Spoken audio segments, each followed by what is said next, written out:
Thank you everyone for coming in here today. Today will be our ASSA's How to Build Your CV in Med School event. Just to let everyone know that this event will be recorded and will be uploaded after the event. So first, I'd like to just acknowledge country. So we acknowledge the traditional custodians of country throughout Australia and New Zealand and their connections to land, sea, and community.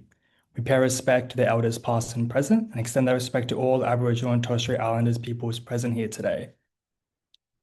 Now, first, I'd like to just thank the rest of my team, Harrison, Manvek, Amerthan, as well as our president, Daksh, who have made this event possible. Now, just to let you know that because we were unable to encapsulate all these surgical subspecialties, we've created a summary of the CV requirements of these specialties, and we'll be uploading this along with the speaker's slides at the end of our event today. Now, on to how today will be run. We'll be having our three speakers each talking about how they built their CVs the way it is today. And now we'd like you to hold all your questions till the end. We'll be having our separate breakout rooms, and there you can ask them. So without further ado, I'd like to just introduce our very first speaker, Dr. Joshua Kovoor, who is a Fulbright Future Scholar and General Surgery Principal House Officer. His PhD focused on recovery after general surgery and included the development of AI systems such as the Adelaide score. Dr. Kovoor will outline how to build a diverse CV that sets you up for the future while also balancing the commitments of medical school. Thank you so much for your time, Dr. Kovoor, and could you please get us started? Cool. Thank you for the introduction. I'll just share my screen now. So,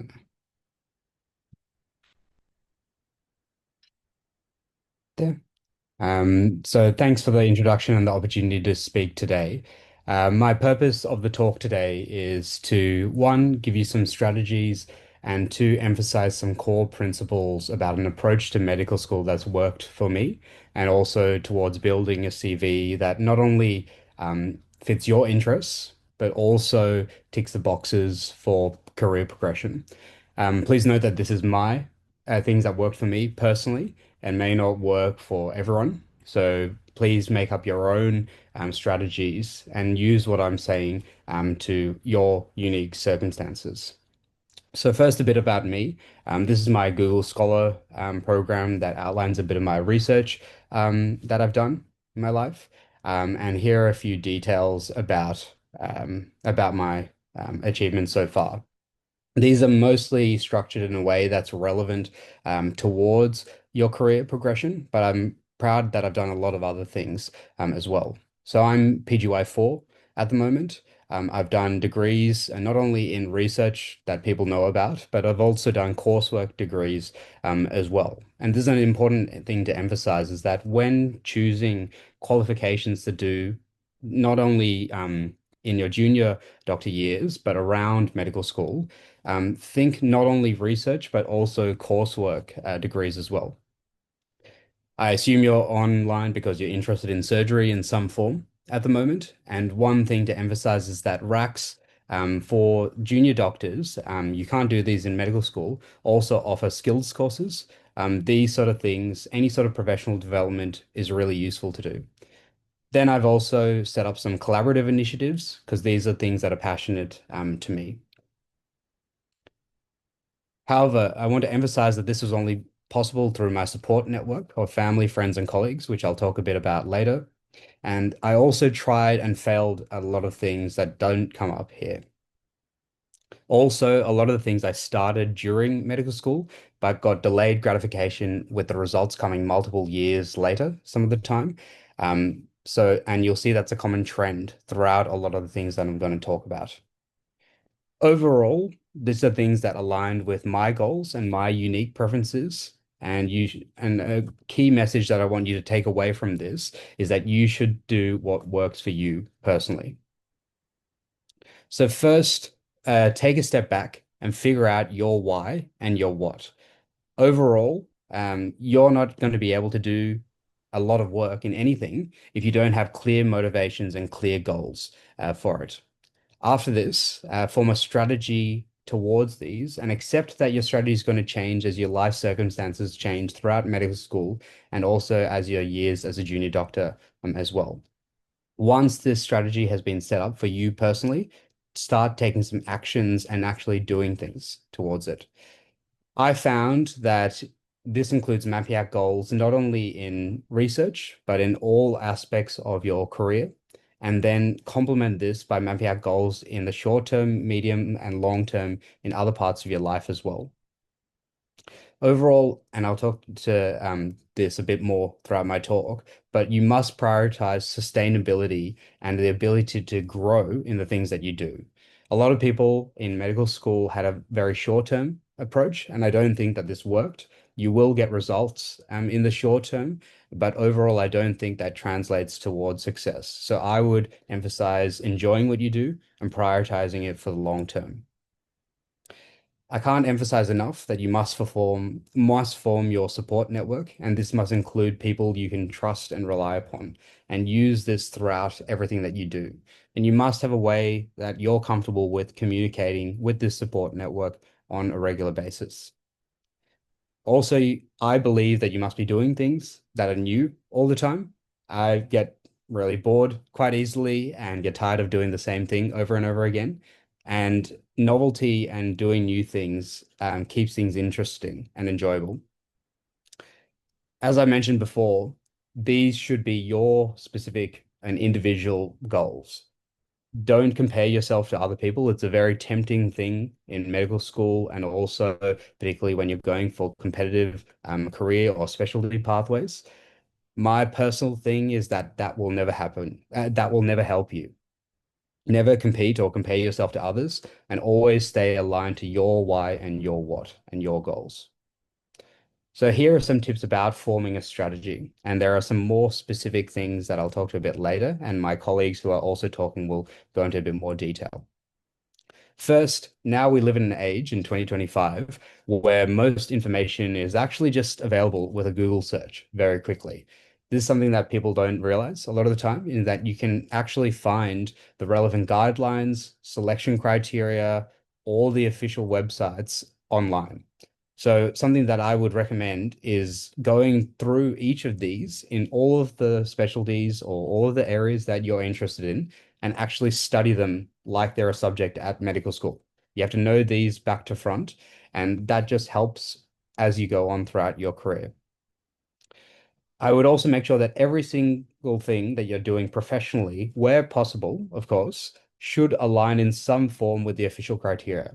Now, I personally don't believe that you should do all of those things purely for points or purely for the official criteria, but there's a difference in working smart where the things that you do hit two birds with one stone and actually fit a lot of the criteria as well.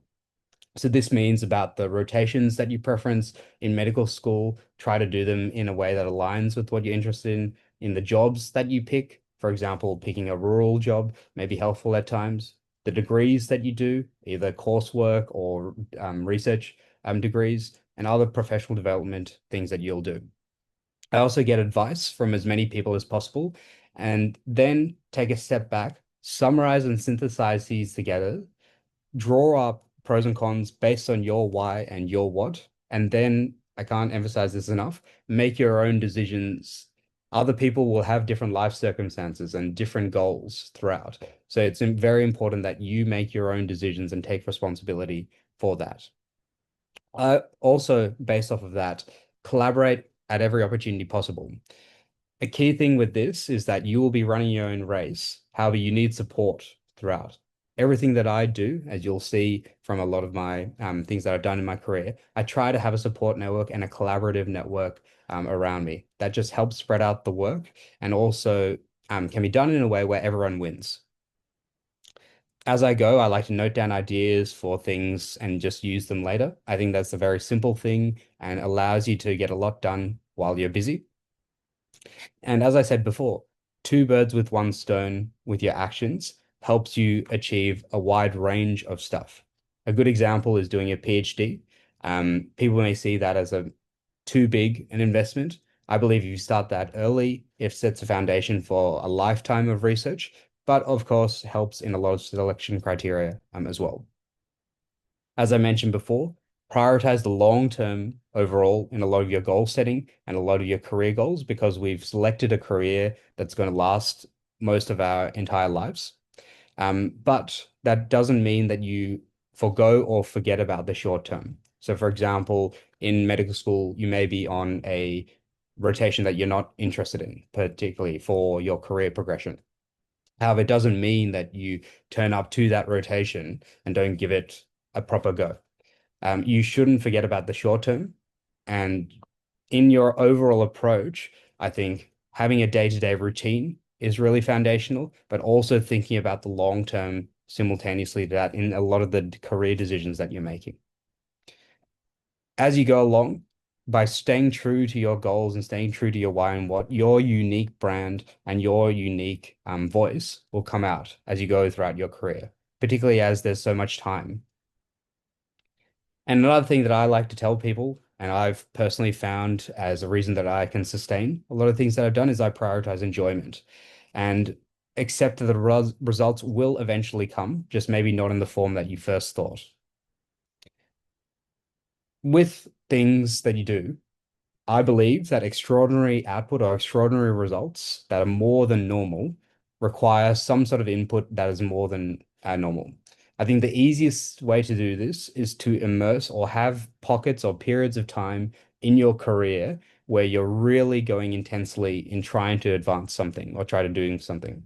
I believe that these play out bigger or actually outsize the input that you put in. And this is the only way to get big successes or big wins as you go throughout your career.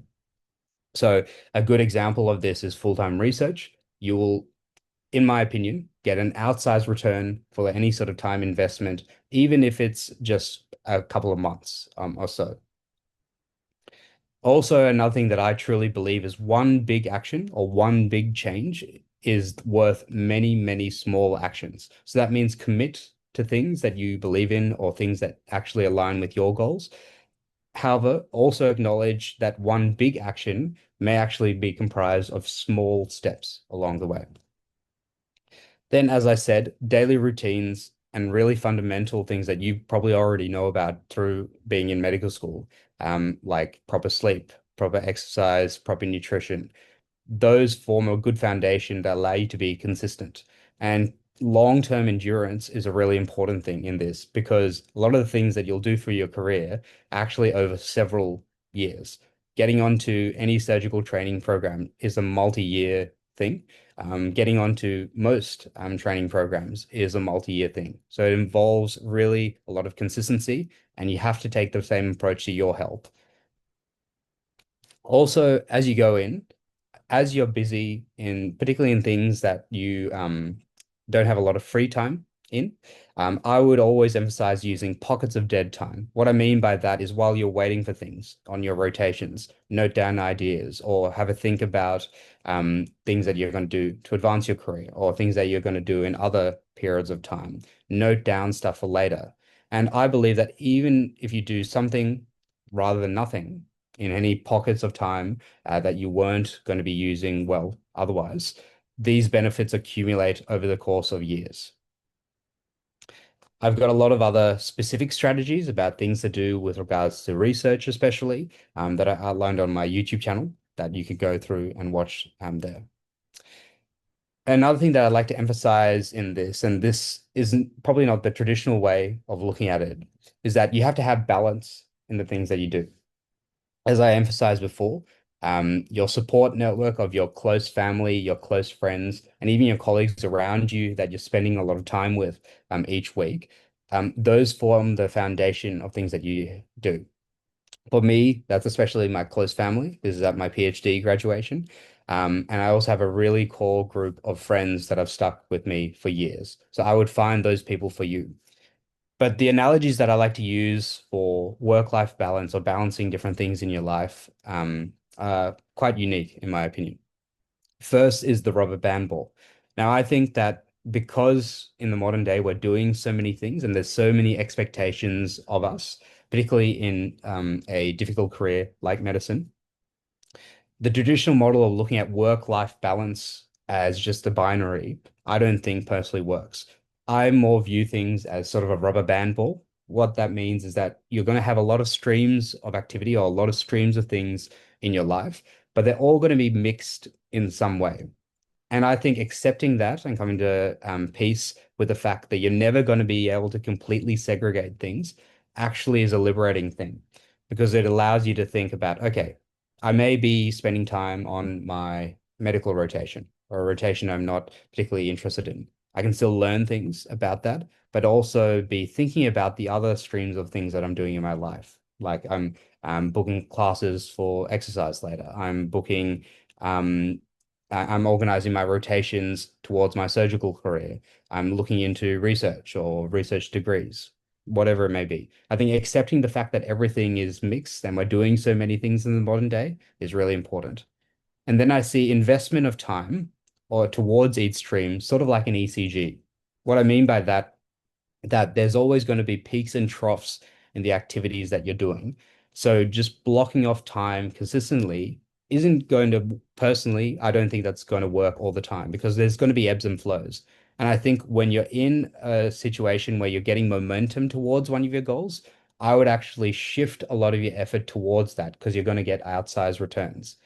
Also accept that there's going to be lull periods on a lot of things that you do. You may be waiting for other people to respond to your research projects, and that's okay. In those moments, shift towards another area in your life during that time.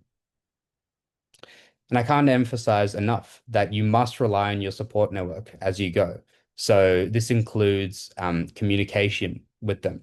Now, we're lucky, we live in a modern day where we're communicating with hundreds of people all the time in some form. In a medical school rotation in hospital, you're going to be interacting with tons of people. On the job, you're going to be talking with tons of people. And accept and actually use the tools that we have in the modern day towards your own goals. So I actually coordinate and run a lot of my research programs, research projects using just standard social media or standard communication tools. Like we have Facebook Messenger, we have WhatsApp, we have ways that we can organize a lot of our communications through emails. I would use everything that's available in the modern day and use that to work towards your goals. Also, another thing to emphasize is that with time, and this is called the Matthew principle it was mainly an economic term. With time, as you go along your career, you'll start to accumulate more and more opportunities with less and less work.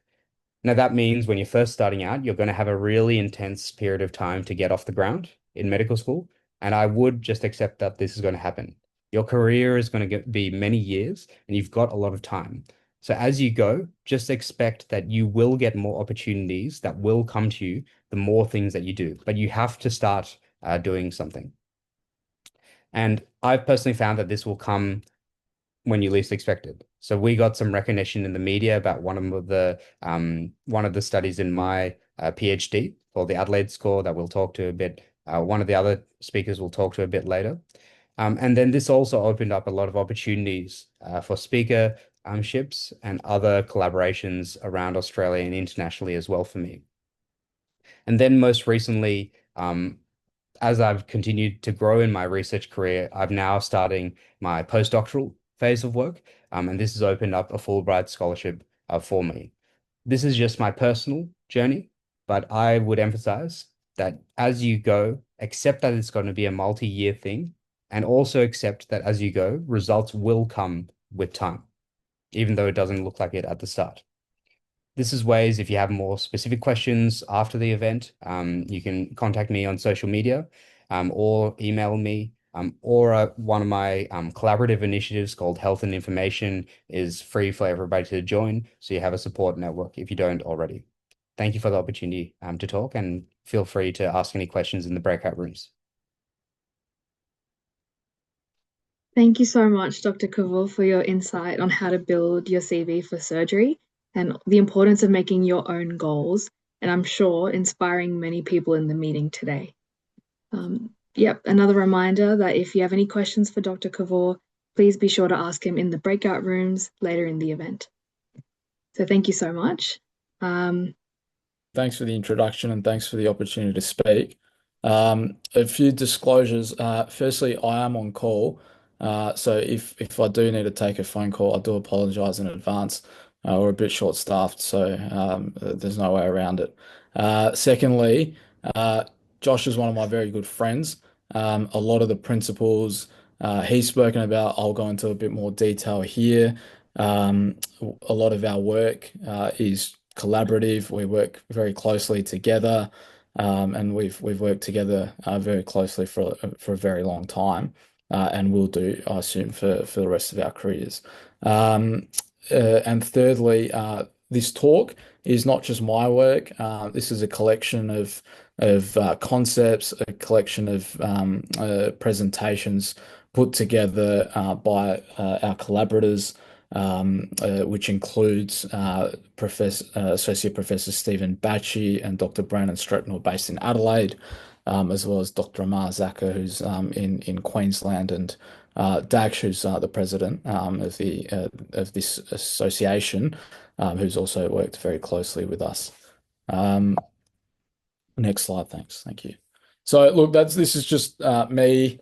So I work currently in cardiothoracic surgery at the John Hunter, but I've worked in other places in New South Wales and Queensland. I'm currently also working towards the final stages of my PhD, which has been supported by the NHMRC. There's not much more interesting about me, to be totally honest, and I don't think you guys care too much. Next slide. So why do you do research? So look, essentially the point of the whole goal of all this is to use science to reliably improve patient care. And with clinical work, you see one patient, you operate on one patient, you help one patient, or the patient in front of you. If you write a paper that has significant impact, or if you have a study that has significant impact, you have the potential to make large-scale improvements to patient care. Patients all around the globe can benefit from your work, and that's why we join medicine, and that's why research can really result in large-scale improvements. It's creative, which I like. It's not a skill that particularly I have. Creativity is not my strong suit, but through research I've developed it, and collaborating with others, which is a big part of what we do. Thanks. So how do you start a research project? Well, when you're on the wards, when you're in the clinic, when you're in the operating room, find something that you think can be improved. Why are all our patients after heart surgery getting arrhythmias? Well, look it up. You have all these tools at your disposal: Google Scholar, PubMed, Embase. The great thing about Google Scholar, give you the top 10 cited papers for the question that you ask. So you can say, why do we use beta blockers after atrial fibrillation, to treat atrial fibrillation after surgery? And have a look at the results. And if the results of all the studies say there's no evidence for beta blockers, well, there's a question for you. You can now do a prospective study, or you can do a systematic review of the literature. And we know that systematic reviews of randomized controlled trials are the highest evidence level. And that can easily be done with limited resources. Whenever you're designing a study, whenever you're proposing a study, make sure you know what you're measuring. So the hard thing in, say, psychiatry research or stroke research is, how do you define someone's functionality? How do you define someone's mental health? Well, there's tools we've all used. There's the DSM criteria. There's the modified Rankin score. So that's universally known amongst specialists to define functionality after a major stroke. It's a score of 0 and 1 and 2, so it's easily definable, and it's validated. Whenever you start a project, make sure you know what you need, what ethics approvals you're going to need. I don't want you starting a project and then realize that you need a $10,000 computer software to run your study, because who's going to give you the money for it? You should have thought about it before you started. Make sure you collaborate early. Find out people that are going to be important to completing your project, and incorporate their guidance. And there's a meet with them early, find out what their expertise is. Have they done something similar? What's their advice? What roadblocks have they encountered? Because you should learn from them. Next slide, please. So, as I said, learn from our mistakes, collaborate and seek guidance early. Everything takes longer than you expect. If you start now, your project is not going to finish in for 12 or 18 months. And Josh has talked about the benefits of full-time research.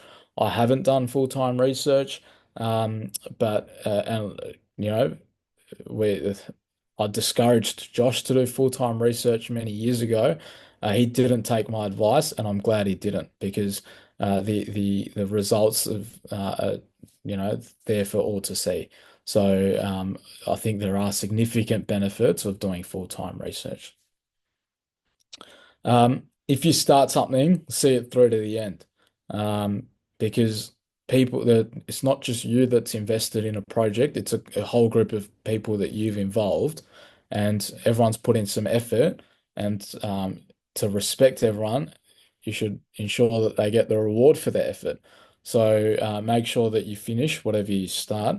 It can take a long time, as I'll illustrate.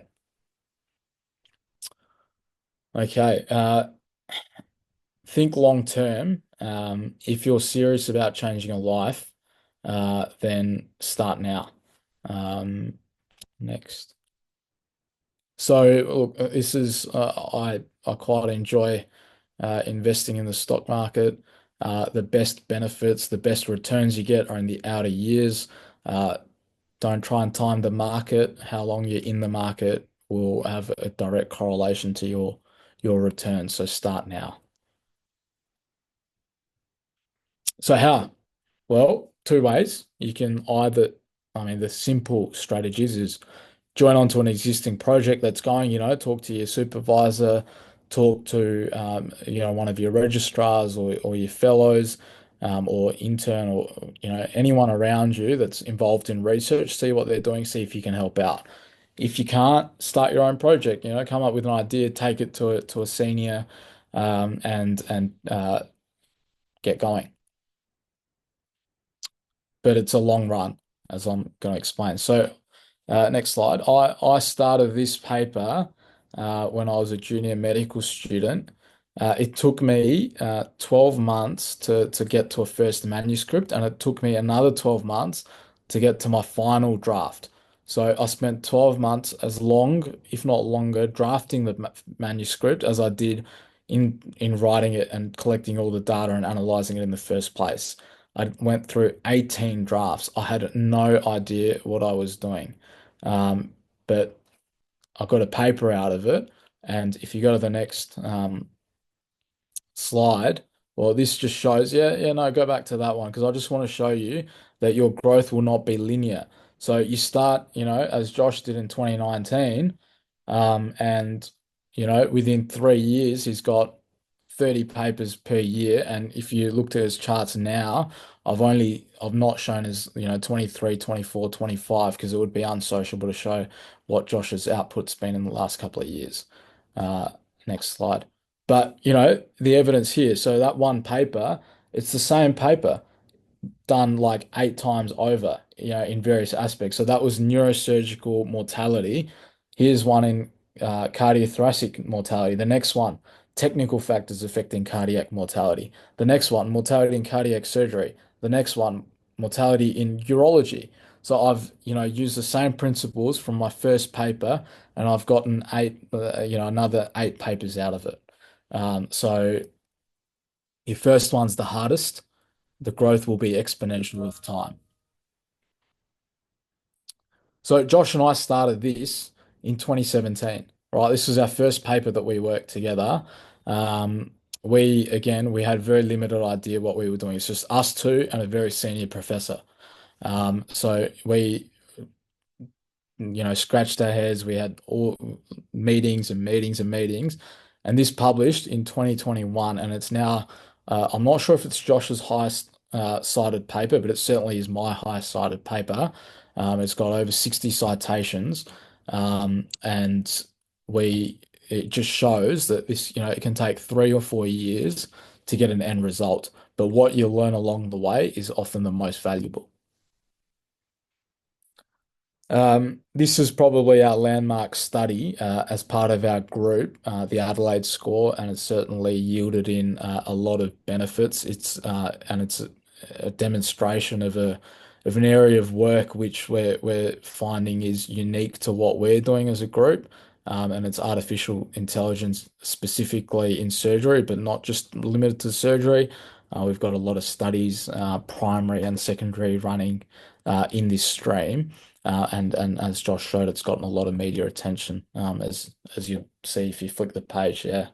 So, we've demonstrated $750,000 of savings in a mid-sized hospital in Adelaide, the Lyell McEwan Hospital, which is a mid-sized hospital, over 4 weeks. And this has been implemented, and there's another study coming out that shows what happens when the Adelaide score is withdrawn.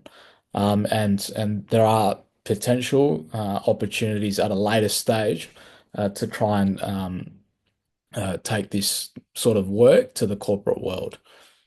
So what you do in research as a junior doctor, as a medical student, does have applicability to the real world. You guys have all, I'm sure, been studying hard for your exams lately, especially the OSCEs. You've all, I'm sure, read Tally and O'Connor. Part of what we've done and part of the work we've done is led us to actually writing co-authoring some papers with the great Professor Tally. So it just shows that you can really dance with the best of them once you have some skills.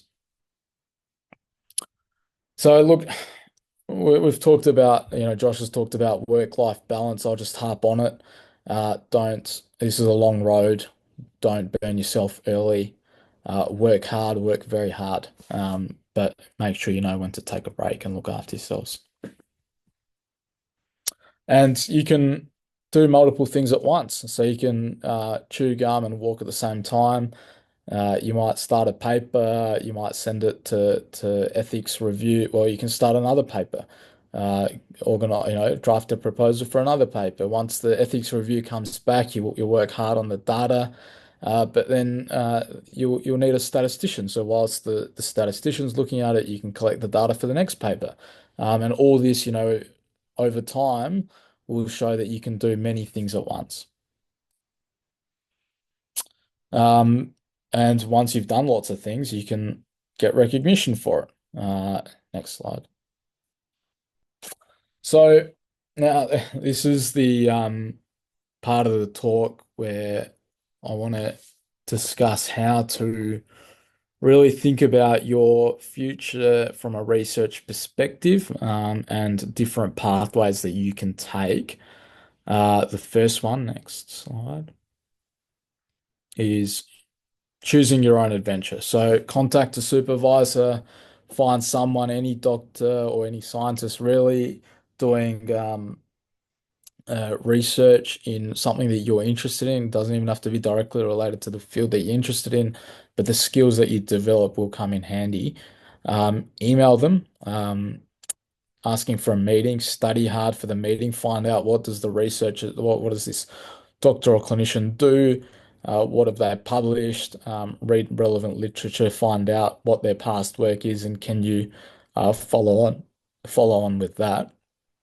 And make sure that you make yourself available. They might ask you to meet at 7 a.m. On a Saturday morning during your holiday break. Well, if you want to join the journey, make sure you're there at 6:50 on Saturday morning. Follow their guidance and make sure you follow up with the supervisor and thank them for any time that they've given you, even if it didn't directly result in a direct benefit for you, because just the time that they've invested in you is going to be beneficial for you, regardless of what happens down the line.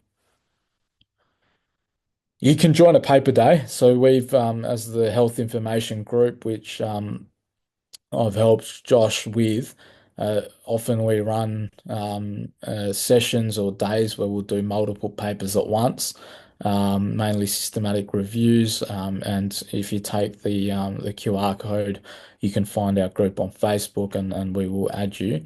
And we'll let you know when the next one is, which should be hopefully in the next month or two.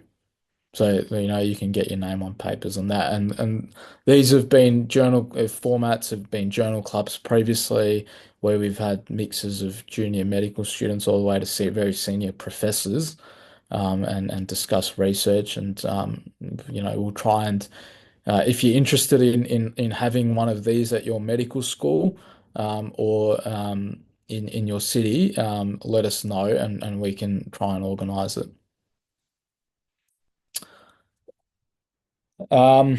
This is not for the faint-hearted, playing the long game. You will have very little benefit for potentially a long time. But as I said, the benefits are in the out years. So if you want to start a higher degree by research, I would strongly encourage you. So there's a really important article that I read in the Wall Street Journal, that competition is for losers, and it summarizes. It's a catchy title that summarizes a lecture given at Stanford by Peter Thiel, who's a tech founder, and really the crux of the message is that don't try and compete with other people. Don't try and, it's not a zero-sum game. What's good for you might be good for someone else too. And so you can work together, you can collaborate. You can find your own niche and your own pathway and excel in it. And it doesn't have to be to the detriment of someone else. And often I find people who compete, everyone loses. So don't compete. If you do the same things as others, you will inevitably get the same result as others.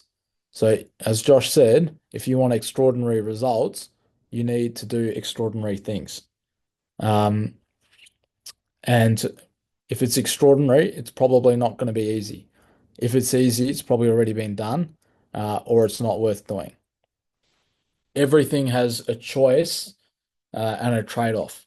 If you invest time and effort in one aspect of your life, there will be compromises in other aspects of your life. And that's, because we live in a specialized world where people excel in their own fields. And if you're not excelling in your field, then someone else is. So I think that's important to note. A PhD, I know a lot of students approach me, a lot of junior doctors approach and senior, doctors approach me about getting involved with a PhD. It's not easy. It takes a lot of effort, and if you're going to invest the time and effort to do a PhD, then make sure that you're certain that research is going to be a big part of your life in the future. Otherwise, it's a lot of sunk time for very little benefit. All you get is a degree, doesn't really have much clinical utility and benefit for your clinical career, in terms of the work that you're going to be doing every day. It will have benefits in terms of your career progression. Certainly, once you're progressing from resident to registrar to fellow to consultant. But in terms of your day-to-day work, it's not going to have much benefit. But if you are prepared to put in exceptional amounts of effort, then I have no doubt you will be able to do this. So that's enough of me being the Grim Reaper and breaking all the bad news.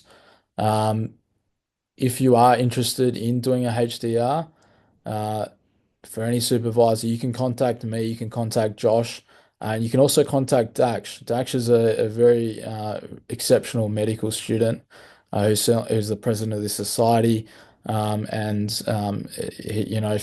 If I'm pretty friendly, but if Josh is too intimidating for you to approach, then contact Daksh, and he can sort of get you in touch with us too. But before you do that, put together a CV. I don't want to see type errors or formatting errors. It's even easier now because ChatGPT will do it all for you. And send me a proposal for a potential idea. I don't really mind. Um, I don't really mind how good or how realistic your idea is. I just want to see the thought and the effort, because if you can't help yourself, then I can't help you. Um, so challenge yourself. Thank you very much, Dr. Gupta, for that informative presentation and for breaking down the formation of research and the perseverance need at the beginning and throughout the journey. And then also discussing as well your own research journey. I know I'm personally quite naive to research, so I really found that very interesting, and it's quite inspirational to see how open you guys are to supporting us through our beginning as well. So moving on, I'd like to present our next speaker. So our next speaker is Dr. Fraser Labrom. He's an orthopedic principal house officer at Brisbane's Queen Elizabeth II Hospital. He's completed a concurrent Master of Philosophy throughout his MD at the University of Queensland. He remains actively involved in spine trauma arthroplasty research across multiple sites such as Queensland Children's Hospital, Jameson Trauma Institute, and Metro South Hospital and Health Service. Dr. Labrom will highlight key stepwise milestones to target as you pursue a surgical career. So look forward to hearing from him. Thanks very much, Harrison, and the rest of the ASSA team just for having me tonight. And also big thanks to both Josh and Aashray for their wonderful talks. I think I was even jotting down some notes as we went along. So thank you guys. Alrighty, guys. I was going to take a punt on actually doing this slightly differently, and I'm glad that I have done this way. I feel like Josh and Aashray have really given a great holistic overview on really how to target your CV as well as your career progression from a really big, broad picture sort of look. How I've decided to just discuss building a CV tonight is actually using a case study. And it actually does really reflect both what Josh and Aashray have really been discussing, and that's actually using your goals to then, I suppose, design how you want to really implement your targets for your CV. And so I come from an orthopedic background, so I wanted to use trying to get onto the orthopedic training program as a bit of a case study, but I will at certain points bring it back to other surgical specialties, and I'll certainly give a really sort of break it down sort of year by year and what I would recommend for the medical student years and also the junior doctor years as well.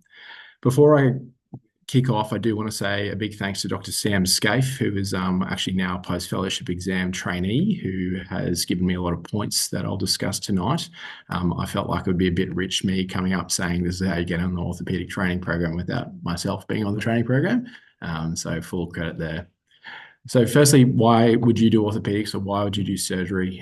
Very similar to what the guys have already outlined today. It is just an innovative field that has this massive amount of technology that is truly groundbreaking when it comes to the surgical specialties. But at the same time, it is a wonderful and well-supported subspecialty where you really get to work with your hands. And a lot of people talk about, wanting to do surgery because I want to work with my hands and do procedural tasks. And I think orthopedics is truly the best example of that. You get your hands on patients, you examine them, it's tactile, and you also, of course, put in sort of incredible surgeries together where it's big and open, you can see lots of things, and that's why I think it's quite amazing. And we really do achieve great outcomes for patients. They sort of tout the hip replacement as the most beloved surgery outside of a cataract insertion, so intraocular lens for cataracts. It is a wonderful specialty, and I would certainly recommend it to the majority of people. Now, my advice for building your CV when it comes to everything, but certainly with orthopedics, is knowing your destination and really then having a map on how to get to that destination. When it comes to the orthopedic timeline, and this can really be extrapolated to the vast majority of surgical subspecialties, is to acknowledge that this is a long process. And I think that is not a surprise, having heard about what Josh and Aashray have really been talking about, as acknowledging this is a long game. For my own personal side of the timeline, I was a first year medical student in 2019. I didn't graduate until 2022, and I will acknowledge that I'm not going to be a consultant at the earliest. I didn't actually adjust the 2028 there, but until about 2032. Really, my junior doctor years and even up to the end of my registrar years are going to likely take me over 10 years. And that's really, I think, to double down on the point that Aashray was making, where your choices that you make now will compound over time. And I think setting up really good foundations can be very important in achieving long-term goals. While you really want to have a CV that looks as impressive as Josh and Aashray's now, acknowledging that, it's going to take time at the start, but really start sort of spinning the flywheel as you go through with time is something to acknowledge. The other thing to, I suppose, go hand in hand with that is acknowledging, because this is going to take time, find a way to enjoy it. Find a way to have a really good time and make the most of just enjoying the day-to-day. Because if you don't enjoy the day-to-day, this will be certainly be a bit of a drag. So I wanted to highlight about orthopedics on how it is competitive, and this is the same for all surgical specialties, and I'll get to sort of a breakdown of other surgical specialties in a moment. But I think at the moment, people will refrain from pursuing some surgical specialties because they feel like it is unobtainable. It is too difficult to get onto neurosurgery. It is too difficult to get onto plastic surgery. Unfortunately, it's competitive everywhere. We are just in a competitive landscape. But as some good mentors have once told me, there's always room for people at the top. If you are good enough, you deserve to be at the top and you will get there. But having said that, though, as a real life example, last year for the Queensland applicants, there were in total 140 orthopedic PHOs, which about half of them applied to training. Once they got through to the final interview rounds, there was about 2/3 of those, and ultimately only 18 got on. Now, that's actually a massive intake for orthopedics. The year prior to that was 6.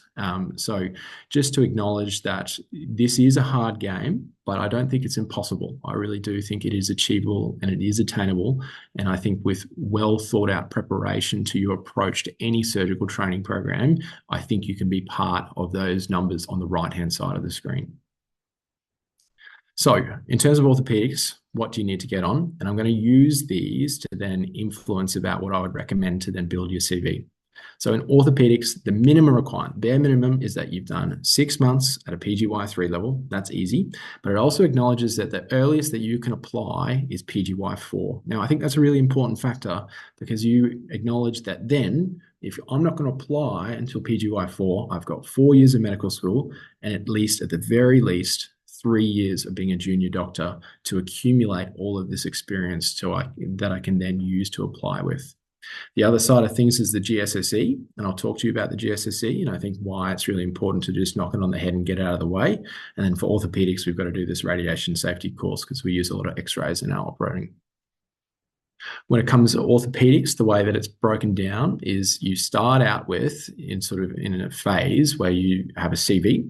Now, the CV is purely a hurdle. You just have to hit a minimum score of points and then you progress on.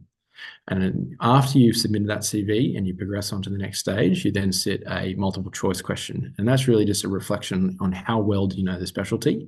And then from there, you start getting broken down by things such as an interview and a verbal referee report. Now, while that is really, at the end of the day, communication-based, it oftentimes draws from your experiences, the things that you've built your own CV up. And that's why I think your CV actually is something worth investing in, because it's not just a hurdle. It's not just something that you get through. It's something to really actually put time and effort into. This is really not needed really unless you're super interested in orthopedics, but just acknowledging that, when you do apply, it's a big process. There's multiple milestones and you've just got to tick them off one by one. In terms of the CV scoring system for orthopedics, and then I'll show you what it looks like for other surgical specialties in a moment. But really, in orthopedics, we have reduced our emphasis on the CV. You get a small amount of points for attending those RACS-based courses that Josh had mentioned. You get a very small points for just attending a national ASM. But I think quite pertinently to know is that you do get points for things like an HDR, like a PhD or a master's, and there are certainly lots of points available for publishing research as well as presenting them at conferences as well. And if I had to sort of invest in anything when it comes to my CV, I certainly would echo what Aashray said in that you need to invest in research. I know that a lot of people don't want to hear that, but unfortunately, that's just the state of play in 2025, and I imagine it will only double down from here on out. The other final thing, of course, you can get with points is just your overall experience, and it's just paying homage to the people who do put a lot of time and effort into their time at work. And I have titled this about the CV scoring system about 6 points and then put it in the bin. And that's true for getting onto the program and progressing through to the next stage. But I think what's important to note is that when you go to the next stage, which is about the interview and the verbal referee reports in orthopedics, they really, in orthopedics, refers back to the foundational competencies that is about the AOA training program. And these core competencies of communication, teamwork, professionalism, leadership, advocacy, and education and research, all of those things, when you're being asked questions by senior colleagues, they don't ask you about, the actual how do I deal with this fracture. They ask about all the things from your CV. And while you might max out those points on that CV application, the more you have and the more you've invested into interesting things of your CV, the more you'll be able to talk about in these areas in those later stages. And that's why I think that it's not unreasonable to actually continue on building up your career as you go through. You don't just need to hit the 6 points and drop it. I would still hit the 6 points and keep shooting higher for as long as you can. I wanted to highlight how it looks across all the surgical specialties, just for people, of course, who weren't interested in orthopedics and, have probably gone to sleep in my talk already.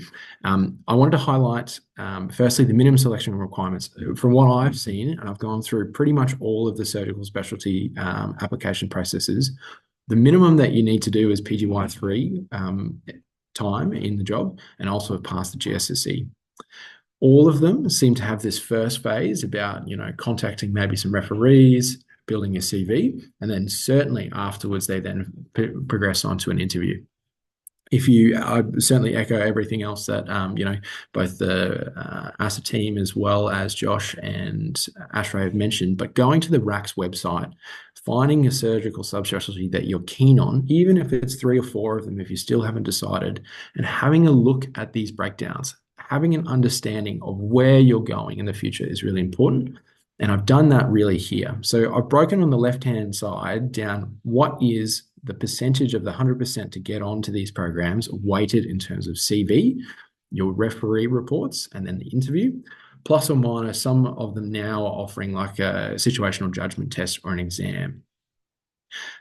But when I break down the actual points that are given for those CV, acknowledging just that, again, it's usually only about sort of somewhere between 10 to 30% of your overall application mark.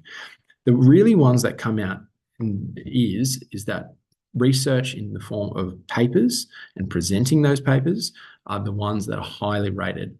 And certainly, as Aashray was saying, these can be not recycled, but I suppose redesigned, so you can use the same sort of research. One part of research can be done for your presentation, one can be a poster, one is truly a publication, and all of those things branch off and you can just accumulate those points to build your CV with time. And that's why I really do think research is important. And of course, thankfully, they do acknowledge time in the game, time actually doing the job, and most surgical specialties will acknowledge that as well. I haven't highlighted it here, but certainly with that research, the other side of things that they do give points to quite often is doing those high degrees in research. So I'd also recommend that too. So here is the point where I wanted to give a very just this is how I did it. This is what I would do if I could give a real life case study example on how I would target from an early medical student timeline all the way up until the point that I'm going to apply. Firstly, stage one, and this is sort of very similar to what Aashray was saying at the conclusion of his talk there, is that I would recommend you setting up research early. If you haven't done so already, it would be taking things like emailing departments, you can talk to uni lecturers, or considering those things such as your higher degrees. All of those things will feel really slow. Those uni lecturers won't reply to you for a week. The email departments will probably come back and say, oh, look, I don't have an opportunity for you now, but come back another time. Just keep trying. Eventually the dam will break and eventually you will get through. And I have confidence that if you are, again, really wanting to pursue this, you will find something that will work. I think it is easier than ever to find a research project, and with all the amount of information that's available to us, coming up with a very simple question is all you need. I also recommend, as you develop that research, to start applying to present to national meetings. Now, I've highlighted the orthopaedic meetings as being, I'm from Queensland, but the Queensland AOA meetings, or the Brisbane sort of Queensland Orthopaedic Research Fund meetings, and also, of course, the National ASM, because those things will start ticking off points. And then certainly in orthopaedics, there's no time minimum requirement for any of these things. Once you've done, it's in the bag, you can tick it off, and you just build it up from there. The one caveat that I have to that, and this really is unlikely to happen, is if, again, you're just ongoing, if you're ongoingly involved in research, is that it's good to have some sort of research saved close to the time of applying for your surgical specialty, just because oftentimes the same people that are going to be on your selection panel, the same people that are going to be across from you on the interview table, are also going to be the same people at those meetings. And presenting them in the same year as those as your interview application is also really a good idea, because it's just, again, getting in front of those people and putting your face in front of them to remind them who you are. So that's it. You've set up your research. That's stage one. Stage two is, I really would recommend getting the GSSE out of the way early.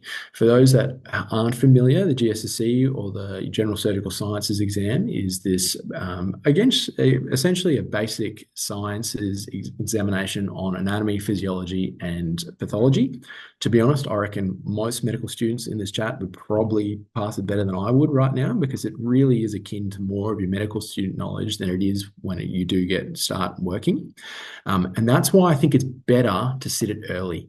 If you've been studying really quite hard, try and sit it as soon as you can in intern year, because when you've got that fitness of studying for med school, you can then translate that into passing it when you're an intern. And once it's done, again, you've got the tick in the box. You never have to do it again. Most people recommend somewhere between about 3 to 6 months worth of dedicated preparation, depending on your other things going on in life. But it was something that I would certainly recommend, just trying to flag as soon as you're getting close to the end of med school, trying to think out in my roadmap, when do I want to sit it? What's the best thing for me? What works with my rotations? Just so you can have a plan to actually give it one good red hot crack.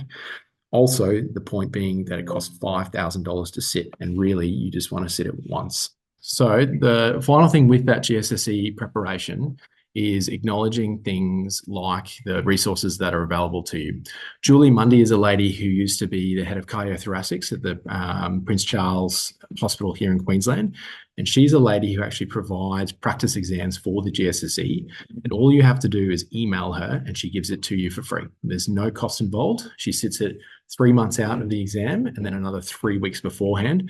And she is brutal, because she gives you some pretty brutal feedback, but also it's really good because she says, if you are not ready for the exam, you can maybe take some time before you do so, which I think is really invaluable advice for some people. The final things that you would definitely need to sit is the bank. The bank is a set of, honestly, thousands of past questions, but they always routinely end up on the exam. For my sitting, I counted about sort of 15% of the overall questions. And when the pass mark is only about 52% out of 100, having 15% of overall questions, just ones that you've already seen, are certainly a godsend. I personally really enjoyed the New Zealand company, which was Ace the Exam. You just put it into Google and you find it. It's really quite cheap at the end of the day. It's about $250. And there's, again, about 8,000 questions that you can do. And doing those together is a great way to finish and get through the GSSE. Regarding a CV point, I know of people who have been hired for, junior surgical resident jobs or even PHO jobs purely on the basis that they finished and passed the GSE rather than not. So it's one of those things that I would really try and get out of the way, have it on your CV. And it's something that people just acknowledge, being like, yep, you've put in the time. I recognize that you are someone who works hard. All right. Moving on. Stage 3. This is when you get in and you are a junior doctor. What do you do now? This is hard. This is possibly one of the biggest culture shocks that I experienced, but it's also important to continue, again, to build that CV and build your career. You want to be a good, hardworking team member at work, becoming a very competent and safe doctor, but you also want to try and do things that add to your CV. For orthopedics, doing things like, the RACS courses, which gets you points, but obviously provide some info for you, but also learning basic orthopedics. So there's a, big company in the orthopedic world called AO, and you can do those basic fracture courses about how to manage, fractures. I went up to Cairns and did it. It was excellent. And you can also do other things like the Ortho Bullets, paid courses as well, which I would highly recommend. I've added a little point here, and this is less about CV building, but just more about one thing, if I could give you a tip on about being a junior doctor, is about being a really good presenter when you're talking about cases to senior colleagues. If you can make a senior colleague's ears prick up by saying a really succinct, hard-hitting handover about a case that gets your point across about your things that you found, as well as your management plan, in about sort of 3, 4, 5 sentences, they will think, this person is someone that I want to keep around. And if I could offer you one sort of thing to focus on when you're a junior doctor, that would be my one recommendation. The final sort of thing, of course, is about really honing in on all of those things that you've done. Hopefully at that point, you've finalized a lot of the research you've done, you've been studying everything, you've added all to your, orthopedic preparation, and then you get to finally start operating, you're learning on-call skills, and then really you're about to apply, and that's a pretty exciting stage 4. I put this one up at a recent sort of showcase day that we did for orthopedics recently, and it was funny, I gave this whole talk, and then this was the most popular slide, because I think it really just gives a real life example of what it looked like. And this is literally a screenshot from my OneNote of what I had planned back in the end of 2022 about what I wanted to do. I said, here are my goals. Here are those big ticket items, such as the points, the things that are going to get me points on my CV application. And also here are all the target conferences that I want to present at. And this is the timeline I'm going to do it. And I literally wrote this out as like a 5-year plan, and I continue to evolve upon that about where I'm going, what I'm doing. And it just gives you this really long range view of things to do. And what you can do with that information is not only make sure that you're not missing anything, but if you are identifying that you've got some maybe gaps in your CV, because you can see, look, in 5 years, if I get there, I haven't actually done these things because I haven't planned ahead of them, you can address that. You can use the information that you have at hand to, of course, kick all your goals, but also address all the weaknesses that you might identify along the way. So I would highly recommend to everyone who is keen on pursuing a surgical career to put something honestly as simple as this down to make sure that you're ticking all the basic boxes, so it's not something that you worry about right at the very end. I had just some very general CV sort of comments just to finish off. Whoops. And that is really that at the end of the day, this is a long journey, but it's also important to make sure that while you're building a CV, that you are a good doctor, you're a good person, and you're a good person that people want to work with. Because at the end of the day, you're not going to succeed in this field if you're someone who has the best CV in the world, but no one actually wants to spend a minute or have a bar with you at all. So make sure that you're a good person throughout all of this process, that you're not cutting people out from underneath them, and you're really just doing the best thing by you, and obviously all the best thing by your patients. You got to be realistic with how long this will take. I really echo with what Josh and Aashray have said. I think this is a marathon. It's a cliche, but it is a marathon. It's not a sprint, and you need to make sure that all of the people in your support network are open and understanding of that. And then finally, everyone will hit a roadblock in this whole process. Everyone will understand that this is not going to go perfectly. You can have that 5-year plan written out in your OneNote, and you might not get on. Who knows? The poor people in the general surgery program, I think this year have got a very minimal intake just because they've expanded their surgery training program from rather than 4 years to 5 years. So all of a sudden, their very large intake has gone down to about 7. Things happen, that's out of your control, and you've just got to roll with the punches throughout all of that. At the end of the day, it's about being a good person, a good doctor, and just be ready to represent all those people around you. But certainly, you can make it easy for yourself by preparing everything that is in your control, and that being your CV, of course. Very happy to chat about sort of goals, milestones, timelines, all that sort of stuff in the breakout room. So thank you everyone for your time.